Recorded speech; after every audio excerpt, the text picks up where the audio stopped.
Hi friends, ചെമ്പനീർ പൂവിൻ്റെ ഇന്നത്തെ episode വിശേഷങ്ങളിലേക്ക് എല്ലാവർക്കും സ്വാഗതം. ഇന്നത്തെ എപ്പിസോഡ് അവസാനിക്കുമ്പോൾ നമ്മുടെ സുധി ചന്ദ്രയോട് കാശ് ചോദിക്കുന്നുണ്ട്. ചന്ദ്രയാണെങ്കിലോ തരില്ല എന്ന് ഉറപ്പിച്ച് തന്നെ പറയുന്നുണ്ട്.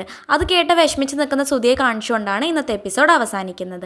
പിന്നീടാണെങ്കിലോ നമ്മുടെ ഇന്നത്തെ പ്രൊമോയിൽ കാണിക്കുന്നുണ്ട്, നമ്മുടെ വർഷ പോകുന്ന സമയത്ത് നമ്മുടെ റോഷൻ അവളെ വഴിയിൽ തടഞ്ഞു വെച്ചിട്ട് അടിക്കാനൊക്കെ ശ്രമിക്കുന്നുണ്ട്. അപ്പോൾ നമ്മുടെ സച്ചി ഇതൊക്കെ കാണുന്നുണ്ട്. സച്ചി കണ്ടിട്ട് അതൊക്കെ തടയാൻ ശ്രമിക്കുന്നുണ്ട്.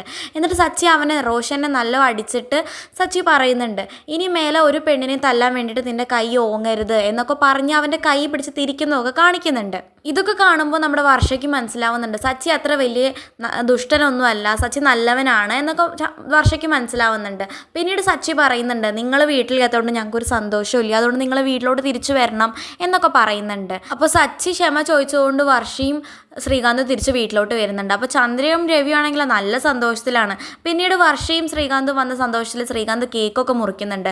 തിരിച്ച് എല്ലാ പ്രശ്നങ്ങളും സോൾവായി വന്നതിൻ്റെ സന്തോഷം കൊണ്ട് ശ്രീകാന്ത് കേക്കൊക്കെ വാങ്ങിക്കൊണ്ടാണ് വരുന്നത്. പിന്നീടാണെങ്കിൽ വർഷ പറയുന്നുണ്ട്, തെറ്റും ശരിയൊന്നും ഇനി നോക്കണ്ട, അതൊക്കെ നോക്കാൻ നിന്നാൽ വെറുതെ നമ്മുടെ സന്തോഷം പോവുള്ളൂ, അതുകൊണ്ട് നമുക്ക് എല്ലാവർക്കും എല്ലാം മറന്ന് സന്തോഷത്തോടെ ജീവിക്കാം എന്നൊക്കെ പറയുന്ന വർഷ പറയുന്നുണ്ട്.